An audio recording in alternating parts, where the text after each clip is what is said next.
ओम नमो नारायण। बैसाख के शुक्ल पक्ष की इस मोहिनी एकादशी को भगवान के पुरुषोत्तम रूप राम की पूजा का विधान है।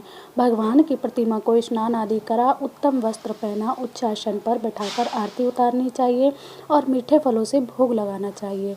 तत्पश्चात प्रसाद वितरित कर ब्राह्मणों को भोजन तथा दान दक्षिणा देनी चाहिए। रात्रि में भगवान का कीर्तन करते हुए मूर्ति के समीप ही पृथ्वी पर शयन करना चाहिए। इस व्रत के करने से निंदित कर्मों के पाप से छुटकारा मिल जाता है। बड़े मनोयोग पूर्वक सुन रहे थे युधिष्ठिर ये कथाएं। अब उन्होंने विनीत भाव से कहा, हे नटवरनागर, बैसाख के शुक्ल पक्ष की एकादशी के बारे में भी कथा सहित सब बातें मुझे उसी प्रकार बतलाइए जैसे आपने अब तक बतलाई हैं।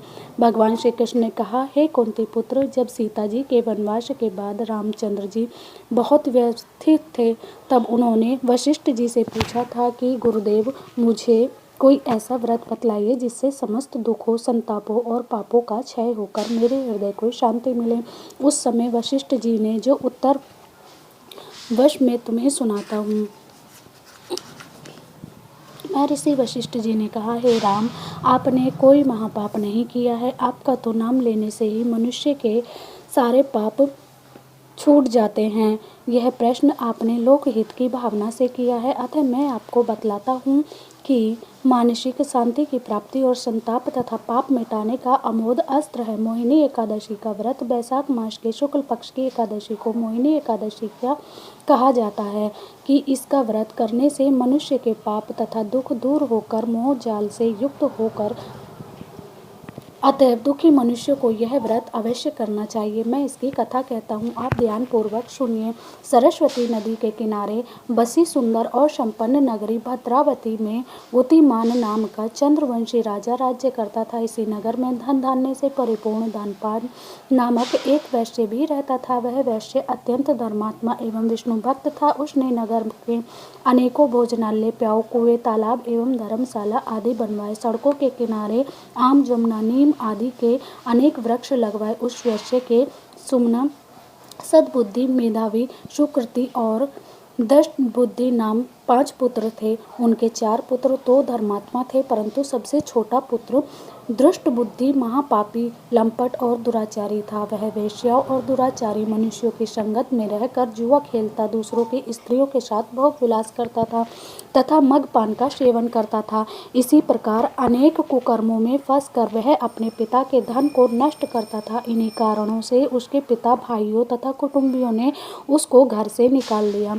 घर से निकाल देने के बाद सब धन नष्ट हो जाने पर वैश्याओं तथा दुष्ट संगी साथियों ने उसका साथ छोड़ दिया। अब वह भूख और प्यास से अत्यंत दुखी रहने लगा। तब उसने रात्रि के समय चोरी करना प्रारंभ कर दिया।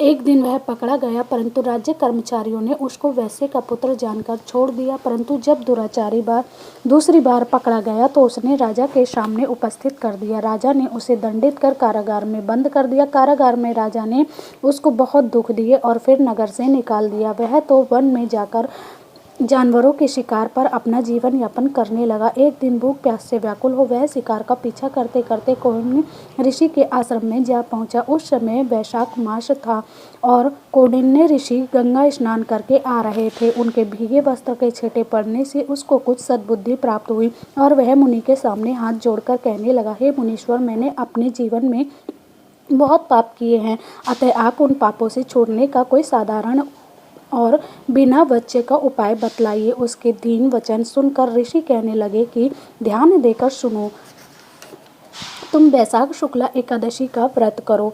इस एकादशी का नाम मोहिनी है और इससे तुम्हारे सब पाप नष्ट हो जाएंगे। मुनि के वचन सुनकर वह अत्यंत प्रसन्न हुआ और उनके द्वारा बताई गई विधि के अनुसार उसने मोहिनी एकादशी का व्रत किया।